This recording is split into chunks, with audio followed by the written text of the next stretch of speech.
Thank you, Mr. Chairman, and thank you all for being here. Director Comey, I would rather be here talking with you about the FBI's investigation and their resources to those individuals who are acting under color of law, who have apparently committed egregious violations in the killings that we've seen in the recent days. But instead, Mr. Chairman, I'm sitting here and I've listened patiently as a number of individuals have gone on national TV and made accusations against Director Comey, both directly and indirectly, because he recommended against prosecution based upon the facts. I've listened just very recently here in this hearing as my esteemed colleague from Florida tries to insinuate the condensation of an investigation into 1 week that actually occurred over a much, much longer period of time.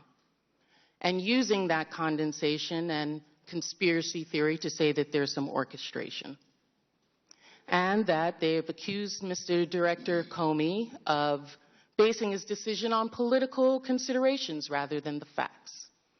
I've heard chuckles and laughter here in this hearing, and I don't think there's anything to be smiling or laughing about.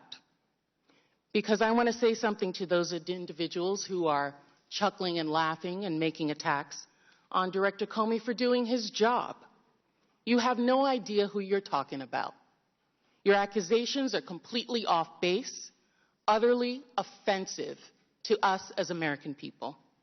I know this because I've had the honor of working for Director Comey during my own service at the Department of Justice. From 2002 to 2004, I served as senior counsel to the Deputy Attorney General. I worked with both the Attorney General, Larry Thompson, and Deputy Attorney General Jim Comey when he became deputy as a staff attorney. And I know from my own experiences that Director Comey is a man of impeccable integrity. There are very few times when you as an attorney or as an individual can work with individuals or a gentleman who is completely that, someone who is above the fray. Anyone who suggests or implies that he made his recommendations on anything but the facts simply does not know James Comey. We've used the term no reasonable prosecutor. Well, I know that James Comey doesn't act as what a reasonable prosecutor was due, because he is the unyielding prosecutor. He is the prosecutor who does what is politically not expedient for himself, his staff, but for the law. And I'm not the only person in this hearing, in this committee, who's worked with Director Comey or for him. Representative Gowdy himself also commended Director Comey. And he said this, and I quote, "I used to work with him. I think Comey is doing exactly what you want. He's doing a serious investigation behind closed doors, away from the media's attention, and I'm going to trust him until I see a reason not to." Representative Gowdy referred to Director Comey as honorable and apolitical. He said, "This is exactly what you want in law enforcement." Well, it's exactly what you want in law enforcement until the decision is not the decision that you want. Director Comey, Chairman Chaffetz, as it was said by one of my colleagues, went on television and accused you of making, quote, a political calculation.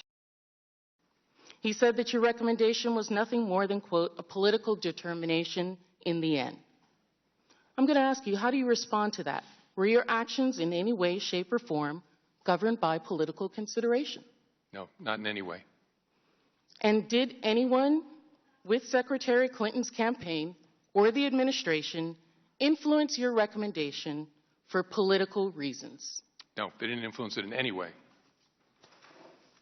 I'm going to take you at your word, because I know, and those who will go through the record of your long tenure as a career prosecutor, and they look at examples, will see that you have taken decisions that have not been that, which your supervisors, which the president, which others have wanted you to take.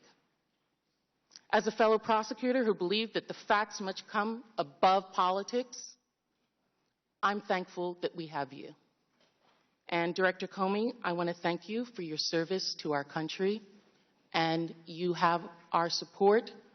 We would like to see as much documents, and I'm grateful that you want to keep the transparency so that the American public can understand the difference between what they hear in the media and the elements of a crime necessary for criminal prosecution. Thank you.